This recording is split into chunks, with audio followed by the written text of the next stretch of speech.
Good evening, ladies and gentlemen. Welcome to the south-afrifur podcast. You're listening to myself, Ivic Wolf, and my co-host, Scratch. What up? How are you doing today, Scratch? Yeah. That's it. I'm a little bit brewis, as you would say. Bruce, A little bit you fragile. have you have a night out last night. Yeah. Yeah. A little bit too nice. Okay, well that's interesting.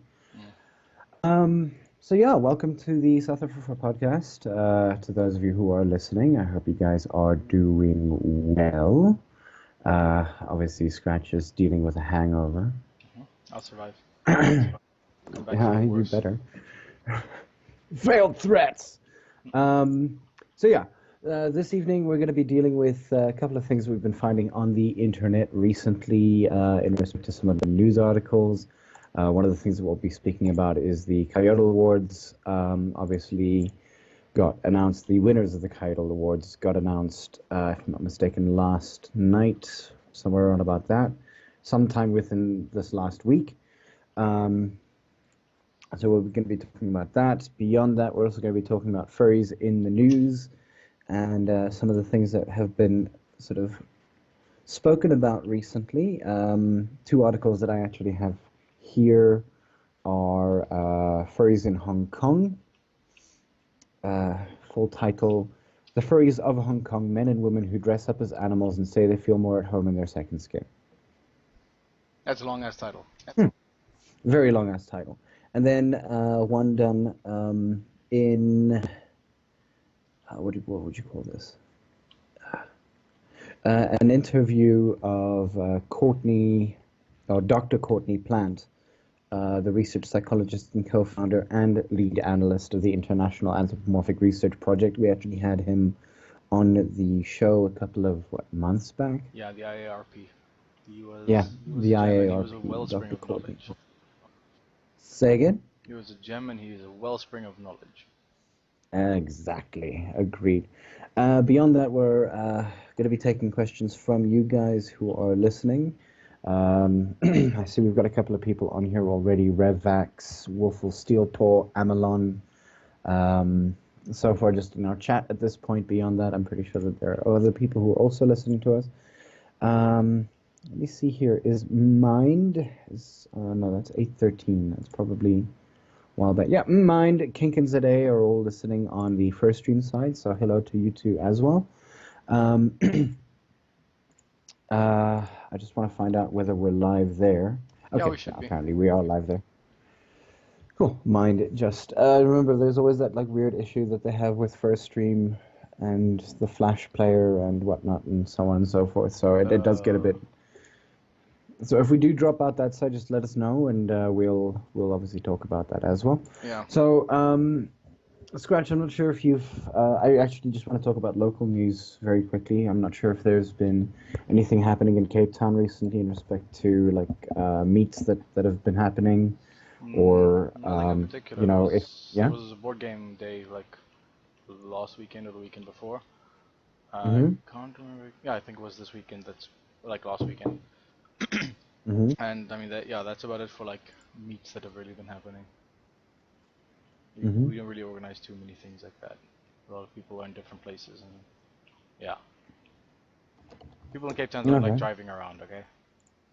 Yeah. Yeah. It's not like I have to drive 40 something kilometers to go meet with people all the time.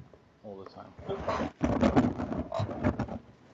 The hell is okay, and it's. What are you doing? I know, I just had to deal with weird things. Okay. Running over my legs.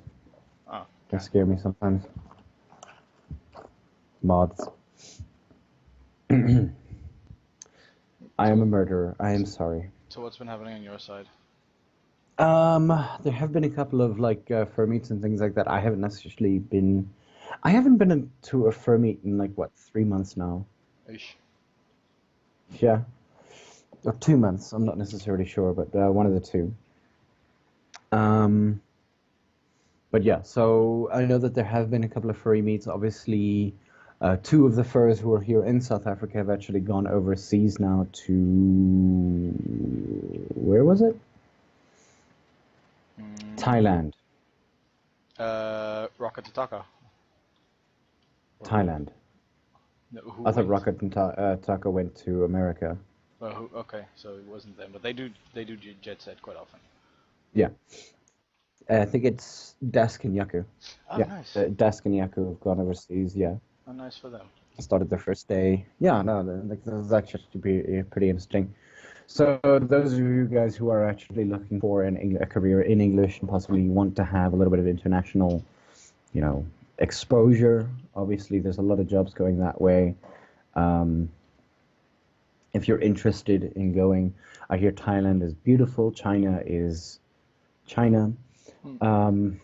Japan, you need to know a little bit of Japanese, if I'm not mistaken. Yeah, I remember my sister went through on one of those things as well, and she also had to learn just sort of basic Japanese to be able to just deal, I believe. Yeah. Yeah, but that was a while back as well. It was part of the JARP thing, so the applied something. Any case, so yeah, that's pretty much all I really know about the local fur scene as well. South-afrifur has been talking quite interestingly as well. One of the more interesting things, actually, and something that we should probably just, can you hear me? Yeah, I can hear you. I'm with you. Yo. Hi, Vic. Hello? Yo, I can hear you now. Okay. Internet seems to drop out like every now and again, and I apologize for that. And this is obviously going to, what's the word? That bleed over into the podcast, the music cast after this. But yeah, what was I saying? Something about locals, the JARP, and something happening in the local scene or something. Obviously, we are getting closer and closer to the month for the convention. Those of you guys who have registered, one of the things that I do want to tell you, if you have registered for or at least put up your name as interested on the website, please just also do us a favor and register yourself properly, name, species, the works, just to make sure that we can actually send out invoices and that kind of all that weird businessy talk stuff. So yeah, if you are wanting to come and you guys are going, oh, when is this? What's going on? When's the last time I can pay? Register, and I think you'll find out. Otherwise, also just go to the website and sort of, if you have forgotten your password or anything along the lines of that, you can email us off of the website and just say, hey, I forgot my email address or I forgot my, login details. I apologize. We apologize as well for not letting you know about this earlier. But yes, please do start, I think, sorting your information out from here. One of the other things, I'm not sure if we can talk about this now. In fact, let me just type it out. Yeah, let's take a look about what it is. Can we talk about that? Yeah, I suppose we can. You know a little bit more about this than I do. I kind of skimmed through those messages as they were coming past. But we are offering a day pass for those of you who don't necessarily either want to attend the entire con or would just like to come in for 1 or 2 days, depending. So, Scratch, maybe you can tell us a little bit about that. Yeah, to be honest, I was also a little bit AWOL this week about that. But yeah, I'll quickly do some research. Give me 1 second. Yeah, but everything's sort of coming to a head now. We are everything's sort of getting there. We will be having to everyone who has registered. We will be sending out, excuse me, sending out information about the T-shirt designs, which we can then vote on, and we'll get those printed ASAP. Yeah, we actually have a couple of really good, what's the word? Designs. Designs. Two or three of them designed. I think Raven Song has designed one or two, Yep. and then as well as forget her name. Scratch. Oh, Sketchy. Sketchy, yes. Sketchy has also designed one. So we'll be seeing, I think we have three or four, or just three or four. Yeah. Okay. So we'll definitely be looking at those, and obviously the voting will open up for that as soon as possible. We're also finalizing the events list for the convention itself, which should be out by... I'm going to speak to Yote, so we should have it out by, I think, the latest, I'm going to put a date to this, the 4th, this Sunday. Yeah. Other interesting news, Matthew Ebel will be joining us next week. I'm saying that right, yeah? Yeah. Next week. Yeah. Matthew Ebel will be joining us for the podcast next week as our guest. So those of you who are listening who possibly know who Matthew Ebel is, he is, I think, one of the longest running musicians for the furry fandom. At least, and when we talk about like furry music, for instance, I think we had this argument before at one point, if not in my head. But furry music kind of entails the idea of like music that deals with furry issues, or deals with, I think, anthropomorphic animals, etc. And Matthew Ebel has been doing that for quite a while. Obviously, those of you who do listen to the radio show, at least to the music part, you'll know that my introduction tends to be his In the Muck song, which I'm not mistaken was written in like 1991 or 1992. Yeah, back when Telnet mucks were still a thing. And yep, Telnet mucks, they're still a thing. They're just not, a popular thing. Yeah, very much not. Can I say? Yeah. So keep an eye out. Matthew Ebel will be joining us next week, Sunday. I haven't spoken to him in a while. I probably should speak to him now as well. But then again, this entire weekend I wasn't at home, so a lot of things went by the wayside, which is not a problem. At least not for me. I'm not sure.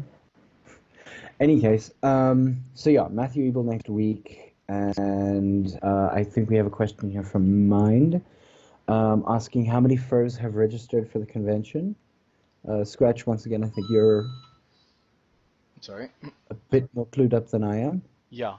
Give me 1 sec. Yeah. I'll check for confirmed attendees in 1 second. All right. So while you're doing that, I'm going to go through the Coyote Awards, recognizing excellence in anthropomorphic literature.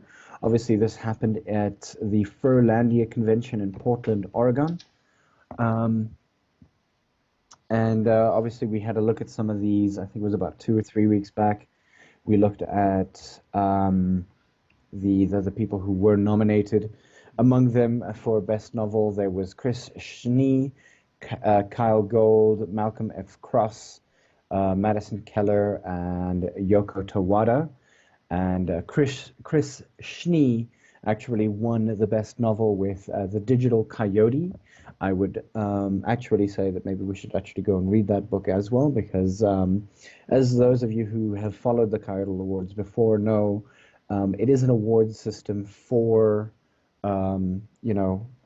authors in literature more than it is for, it's different in that way from the Ursa Majors or Major Awards, which sort of looks at all media, or at least as much media as it possibly can. So that was the Best Novel winner, and then for Best Novella, we had The Goat by Bill Kiefer, Kieffer, Kieffer, Kiefer? Yeah, Kiefer. Kiefer? Okay. Then Cool to Suck by Robert Rapino, and then The Time He Desires by Kyle Gold. In the Best Novel category, The Goat by Bill Kiefer actually won as well. Then we had the Best Short Story, which was 400. The nominees were The Torch by Chris Sparf Williams, Old Dry Snakeskin by Ross Whitlock, A Gentleman of Strength by Dwayne, and 400 Rabbits by Alice Huskytier Dryden. Mm-hmm. And 400 Rabbits won Best Short Story there. And then when it comes to the Best Anthology, we had Claw the Way to Victory, edited by Anthroaquatic, who we've also had on the, at least, what was it? Anthroaquatic was, who was that again? We had Coates. Yeah. Was it? Yes, Coates. I think it was Coates. I think you're right. My mind is going. Coates. Jay Coates. Yeah. So that was the Anthroaquatic, and then there was Hot Dish number 2, edited by Dark End, and then Gods with Fur, edited by Fred Patton, who we've also had on the show. And we'd actually like to give a warm congratulations to Fred Patton for winning the best anthology with Gods with Fur. Just so you know, the best novels, I forgot the titles of them, but it was The Digital Coyote by Chris Snee, Black Angel by Kyle Gold, Dog Country by Malcolm F. Cross, Flower's Curse by Madison Keller, and Memoirs of a Polar Bear by Yoko Tawada. So, and for those of you, well, obviously for the people who won the Coyote Awards, we say congrats. Well done. Congratulations, and well done on your awards. I hope you guys continue to write. And those of you who are willing or want to sort of look at going into the Coyote Awards, you can actually go to we do have, or there is a sorry.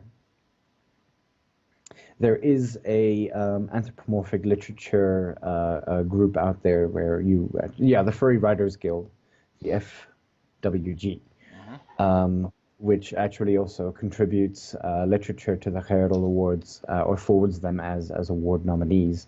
I'm not necessarily sure how exactly the choice goes forward, but it's actually pretty interesting to sort of, for those of you who are budding writers.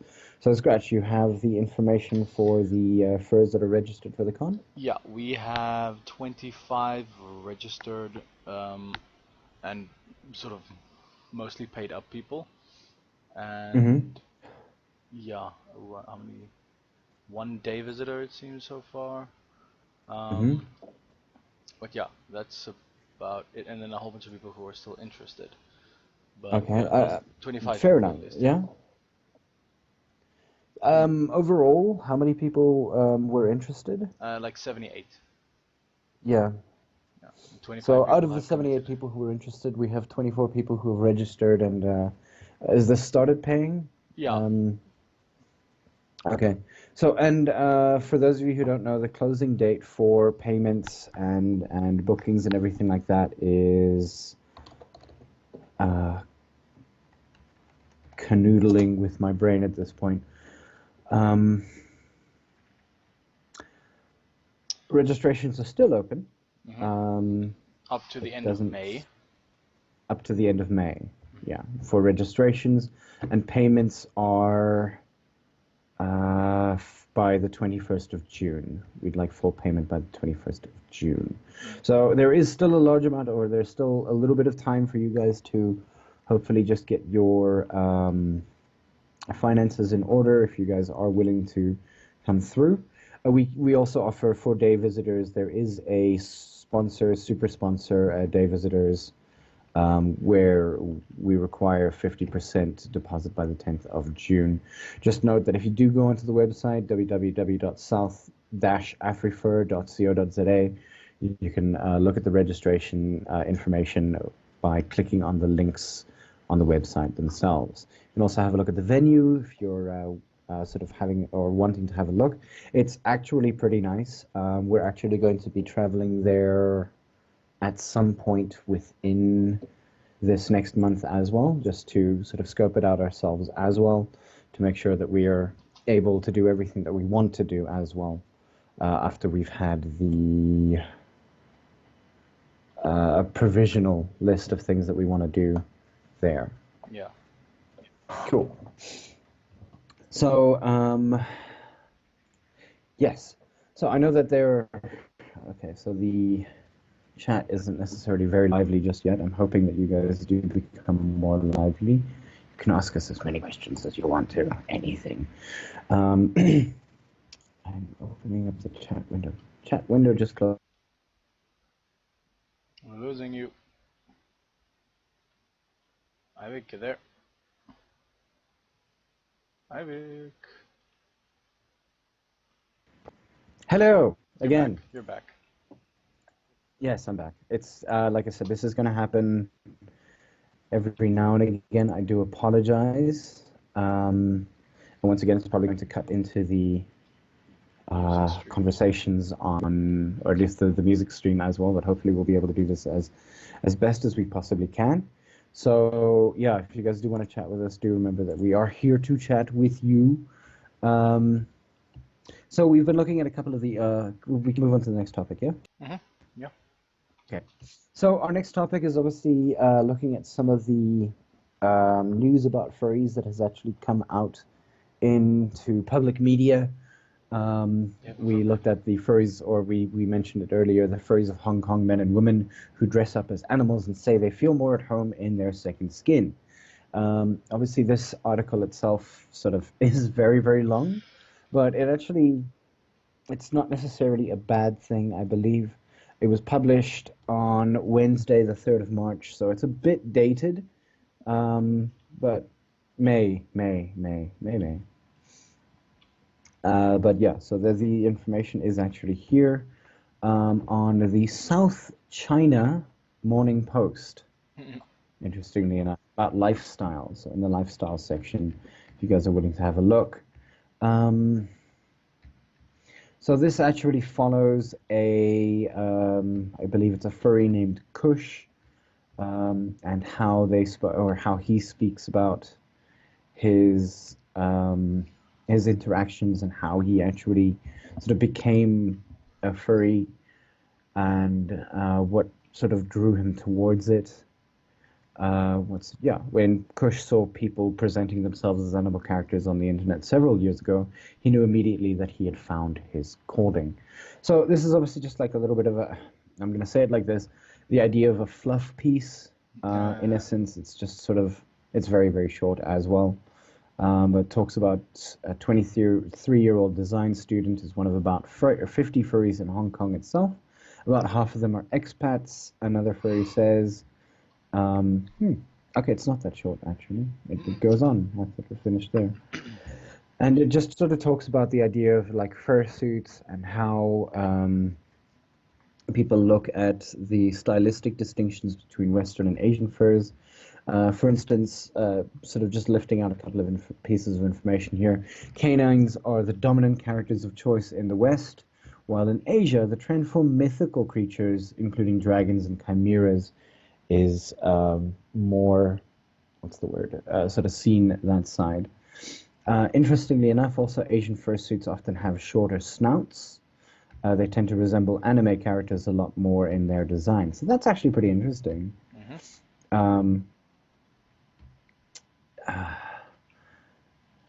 There's a person who is in fact in Hong Kong at present, who's 32, has actually set up their own home studio to make fursuits. Commissioned by furries from Taiwan and other Asian countries as well. So starting to appreciate Asian furries more and more, which is actually interesting since I'm not sure if you've been noticing the trend as well, but we have been seeing more of the sort of anime-esque furry design coming through with the shorter snouts, the more sort of anime eyes, big anime eyes. I haven't seen that, to be honest. Like, I have, well, then again, I'm not super active on Twitter, so I don't see a lot of stuff like that, but... I have been seeing that, at least. Baby-themed fetish shop, Riles, Illinois town. I'm not going to go into that. Yep, let's They also speak about, I'm sorry, I'm looking at other things on here as well. Furries are attracted to one another the same way people are attracted to one another, like how people have their day life and nightlife, we have our own nightlife. One of these people mentions, he says he met his lover at a furry convention and his connection with him is special. That's interesting. Male to female ratio in Asia is more like 10 to 1. Mm. That's that's about the same as we have here. Yeah, I'd actually agree to that. Possibly even more. 20 to 1 would probably be a better perspective here. I'm not sure, hey? No, I'm Maybe pretty I'm sure we can lying. ask Dr. Courtney for the numbers. Yeah, but fair enough, yeah. Um, yeah, there's the idea of writing. Yeah, it's pretty much sort of a Oh, bit of a catch-all piece or something. yeah, pretty much a cattle piece. Huh. Um, this is interesting. This comes from Kush. My mum even threatened to throw me out if I didn't give up on furries, Oh boy. and I said it doesn't matter if you throw me out or not. This is who I am. So that's actually very interesting. Like, I mean, obviously, we have different connections to who we are and how we are. Hmm. Apparently, I'm being told to breathe more often. I apologize. It, was there a point that I just spoke the entire way through and just didn't necessarily stop to breathe at all? Maybe. Then again, I'm so used to Was that? you talking and shit, so Yeah. yeah, I Yeah. don't see exactly where the non-breathing part comes in, but yeah, you could do with a bit of like just take it down a notch. Yeah, fair Take enough. it What do easy. you mean? Breathe more or breathe less? Breathe more. Just take it easy, man. Okay. They're not in like the fucking dramatic cartoonish way, but yeah, you know what I mean. Fair enough. Okay, so that was that article by what was it? That was in the Chinese in a Chinese newspaper about furries in Hong Kong. About 50 of them that side, which is actually pretty. That's a lot for a city. Um, Yeah. San Francisco but then can again, definitely run for it's a over big 20 city. though. Yeah. And yeah, so the other article that we have here today is the one from the Psychology Today website. There was a blog about on their standard deviations, more than just a pretty face unmasking the furry fandom. So we look at this idea of recent research debunking common misconceptions of the furry community. Those of you who know Dr. Courtney Plant, the research psychologist and co-founder and lead analyst, sorry, of the International Anthropomorphic Research Project, Or the IARP, team of or the IARP as Tempo likes to refer to it. mhm, or just EARP, YARP. NARP. yes, EARP. So obviously, Dr. Courtney Plant leads a team of social scientists who study identity development, stigma, and intergroup, interspecies dynamics within the furry fandom. He presented original research on the furry fandom community, specifically who they are, what they believe, and what draws them to join this unique subculture. So, some of the things that they actually sort of speak about here is they're obviously asking a whole bunch of questions, and Dr. Plant is answering them in as best as they can. Obviously, the question of, assuming that the audience knows nothing about furries, what is a furry? Talk about the idea of, a furry as a fan. As Star Trek fans are fans of Star Trek, sports fans are fans of sports. Furries are fans of media that feature walking, talking animal characters. The idea of prominent examples, including Zootopia, Disney's Robin Hood, Watership Down, Redwall, video games like Night in the Woods or Pokemon. In the same way, sports fans' interest can manifest itself in a wide range of ways, e.g., going to games, painting their faces, watching the game at the pub with their friends. Furries' interests are also manifest themselves in a wide range of ways. And just so you guys know, Dr. Plant, did I mention? No, I didn't. Dr. Plant was at the second annual AltSex NYC conference, which was held on Friday, April the 28th, Although the thing is that in that same sense, it's not to say that it was all about that kind of perspective. I think it has more to do with identity Mm-hmm. than it has anything to do with Banging. what? Banging. Yeah, fair enough. Um, so they talk about common misconceptions, the idea that it's a fetish or a sex thing, infusing sex with the elements of the fandom that are not inherently sexual. For example, some of the research that they found out, 50 to 20% of furries wear elaborate costumes called fursuits, much the same way fans cosplay as their favorite characters. They mentioned that idea of furries are often assumed to engage in fursuiting for sexual reasons, despite the fact that this is very rarely the case. Similar people assume that an interest in anthropomorphic animal characters is akin to an animal fetish.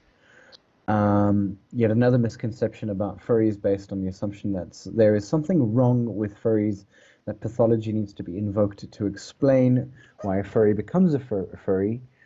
Despite this misconception, evidence shows that furries are no more likely to have been diagnosed with any sort of mental illness, and studies routinely find that furries are just as happy and well adjusted as anyone else in the general population. Interestingly enough, there is actually an article about this. I haven't necessarily seen it myself. I think I have had a cursory Glance at it. yeah, cursory glance at it, but I didn't necessarily look at it in depth.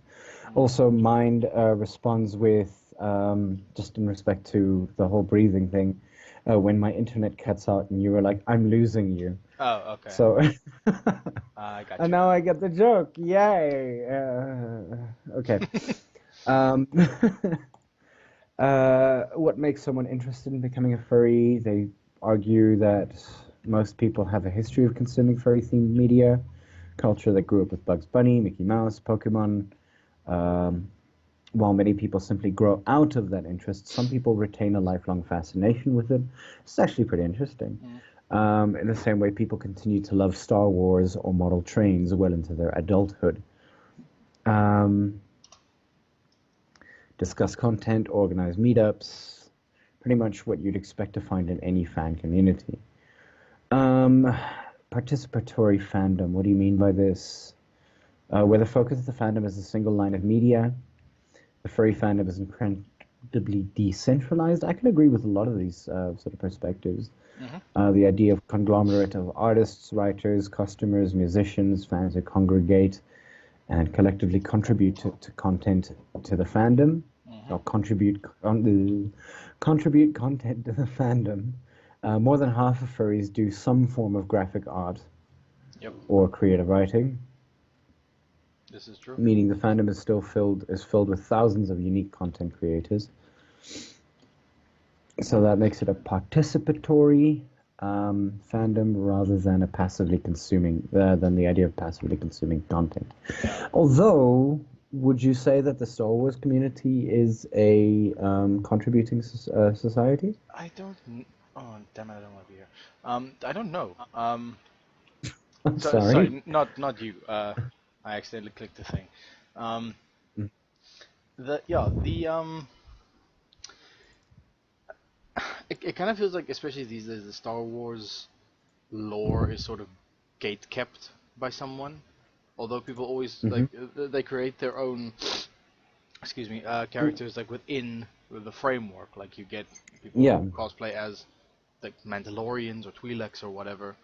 Um, Mm-hmm. but yeah, though those are sort of building blocks in the universe itself. It's not like there's a like people aren't gonna make their own Star Wars Star characters Wars because race. no one knows like where in the universe it fits in. And oh my god, if you yeah, if you want to see like Mm. nerds fighting, try and introduce non-canon into like existing franchises.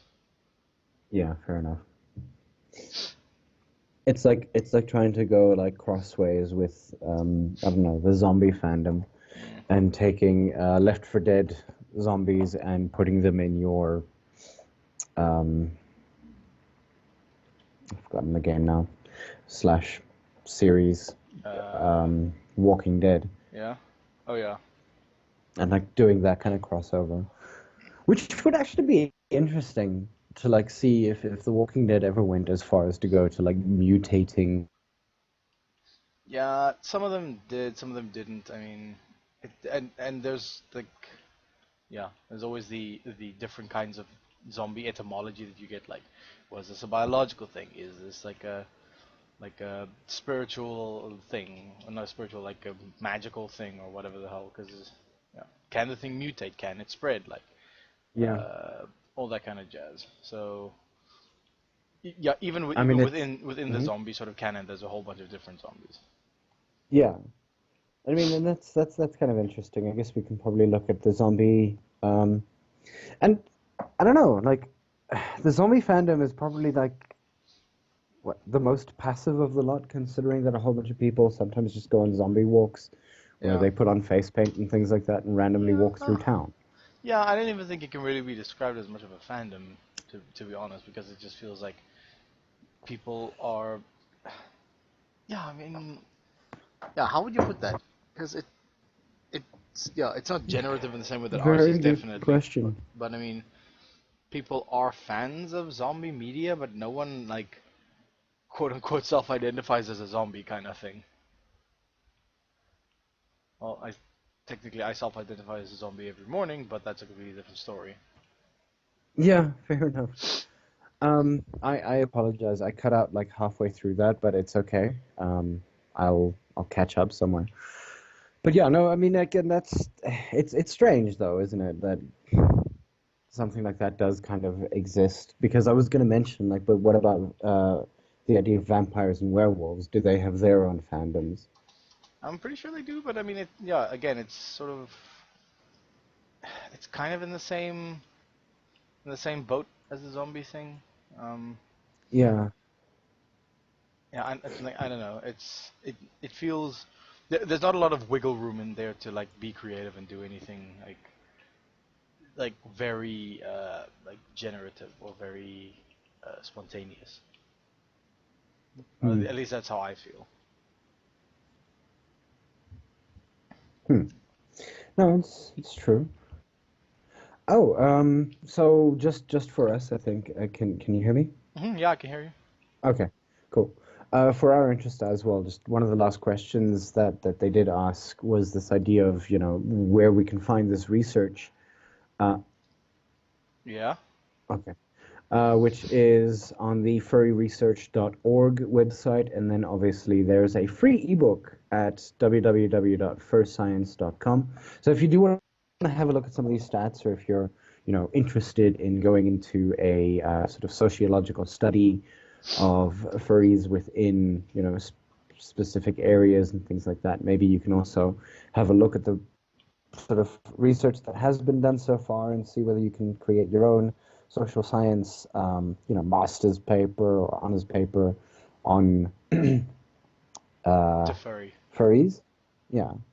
So yeah, I mean, like, and there's a little bit of potential there with respect to what's going on.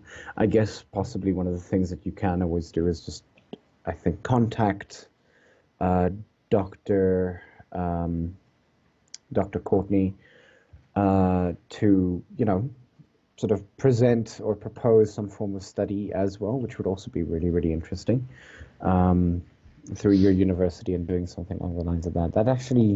That sounds like fun. I would do that if I was like a sociology major, Mm, actually. it does sound interesting. Yeah. So that is actually. Um, so there are a couple of articles out right now that we can have a look at and read through in respect to some of this information that has been posted. Um, and yeah, there's about 1.4K people who like this article, which is yay. And hmm, Yeah, I just don't get people's like, yeah, I don't get why people are hateful of the furry fandom. Like, I don't understand it. okay. Yeah, when you know, like the average online hate, like I don't get it.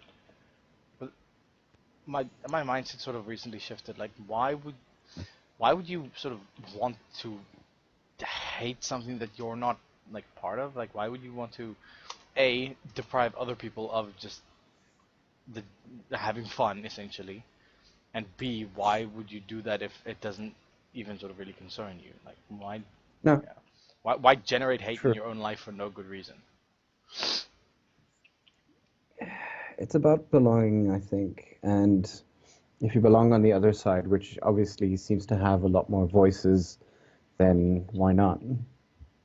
Yeah, well, that's a bullshit argument. Like, Yeah, it is. I understand it's sort of a wanting to belong thing, but I mean, there are there are ways to get your sort of social fix without having to do it at the behest of other people.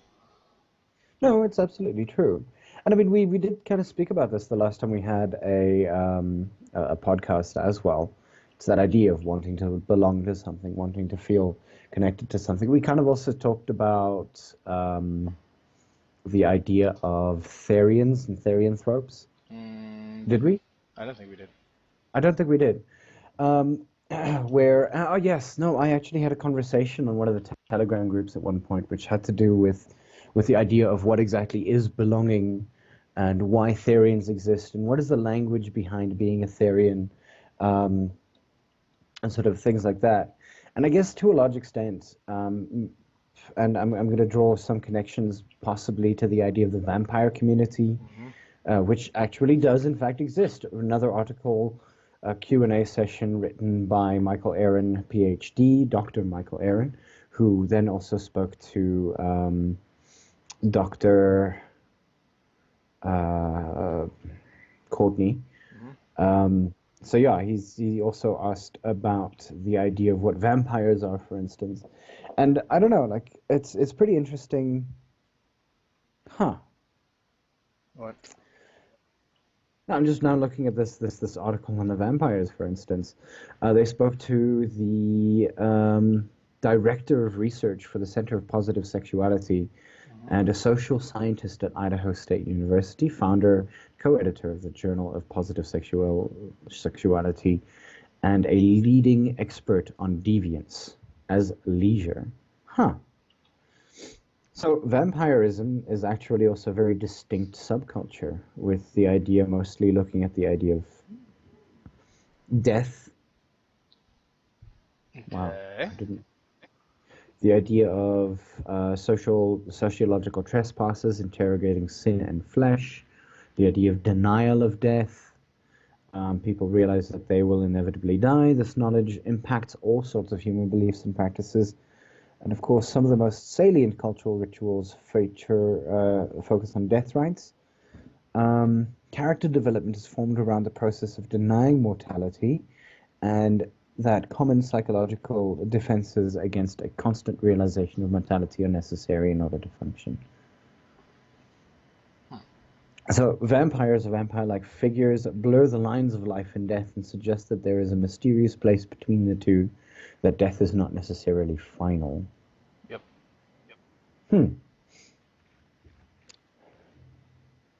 That's actually pretty interesting. It is. No, like Sanguine. it is. So No? what I said sounded a little bit like insincere, like is it? But yeah, it is. It is interesting. Sorry.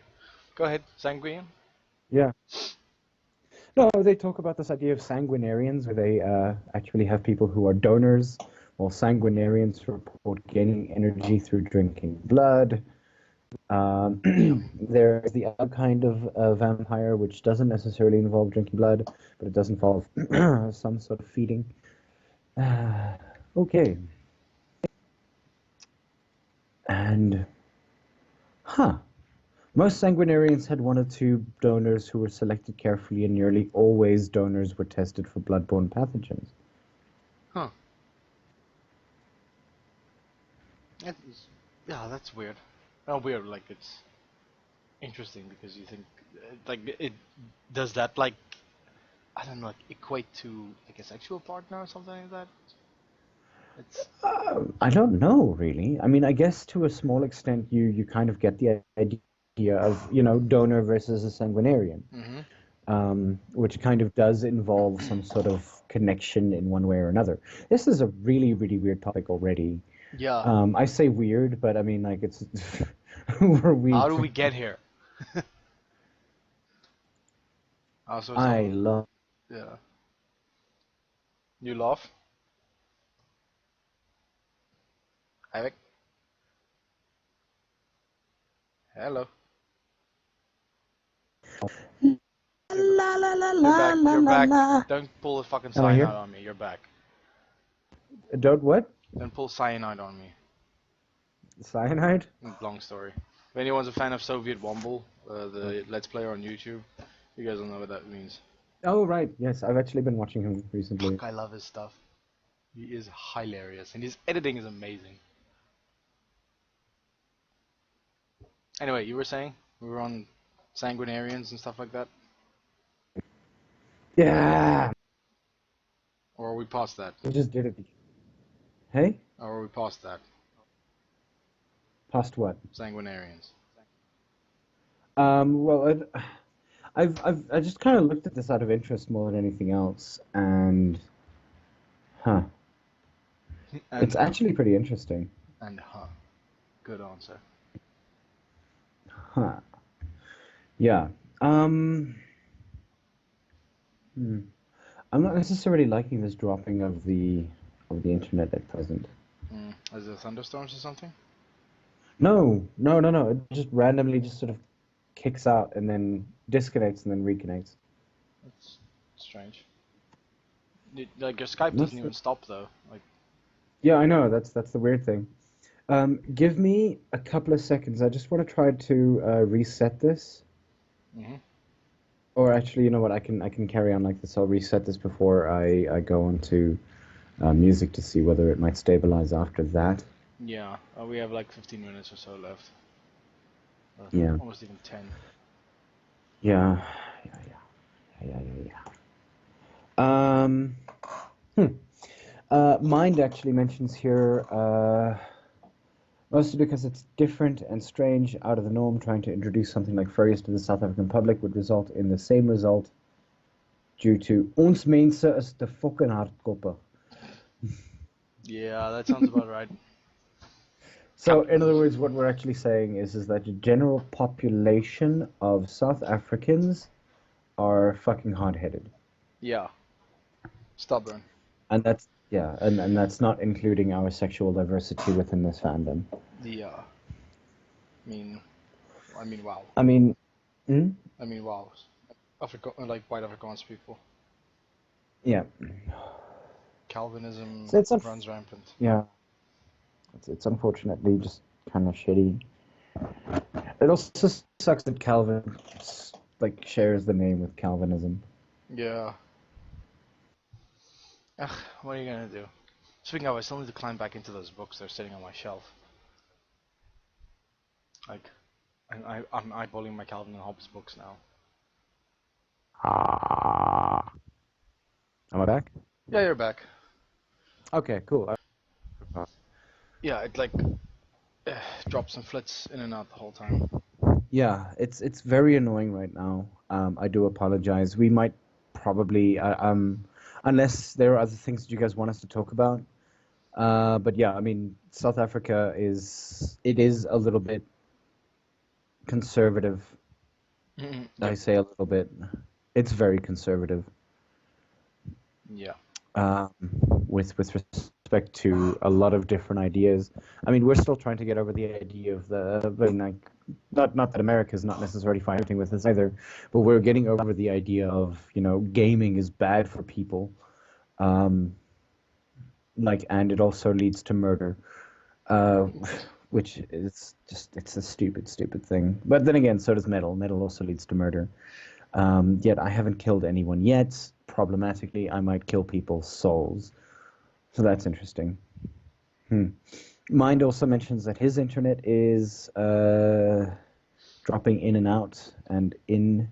So that's, I don't know, maybe that's just a Johannesburg thing at present? Maybe. Yeah. I, I still wanted a game tonight as well, which was strange. That might just sort of throw a spanner in the works. Yeah, we've already like Uh, passed our cap, so I'm running on fumes for my connection right now. Yeesh. Yeah. Because somebody decided to use online to download the entire Battlefield 1. Was it you? No, it wasn't me. Hmm. Huh. The Battlefield one's kind of fun So, though. okay, I'll consider. How much does it cost? Okay, never mind. I'm not even touching that one. Yep. Running away from that, like over $1,000. Yeah, just for the standard edition. Fuck me. Why? Because EA. Oh, okay, never mind. Mm-mm. Yeah, EA Enough has some said. shady business practices. Oh, not shady, just shitty. Yeah, yeah, because shady would imply that there are other Do it. business practices there. I know they're doing something illegal, but not so much. Yeah, They're just doing something shitty. yeah. So, I don't necessarily see many other questions or things like that coming up. So I guess we can probably wrap up from here in respect to the sort of the word version of the podcast. Scratch, thank you for joining us. It's always a Really, really pleasure. appreciate. I Well, really it's often a appreciate the fact pleasure. that us. Huh? It's often a pleasure. It's often a pleasure. I refer to us as the two of us, and you're joining yourself, and you're thanking yourself. And I'm gonna stop going down this train of thought. Yeah, please. But yeah. So those of you guys who are going to be listening to the music that will be coming after this, obviously my uh, well-known brand of metal will be played. I'll try to get some prog rock for Scratch, who's apparently begun to Prog metal. uh, hmm? Prog metal. Prog metal, Mm-hmm. uh, prog rock, prog metal for you particularly, Huzzah. because you huzzah because you've been listening to that for a while now. Um, so yeah, we'll have a little bit of music coming through after this. Hopefully, I get my internet sorted. Otherwise, we'll see how things go.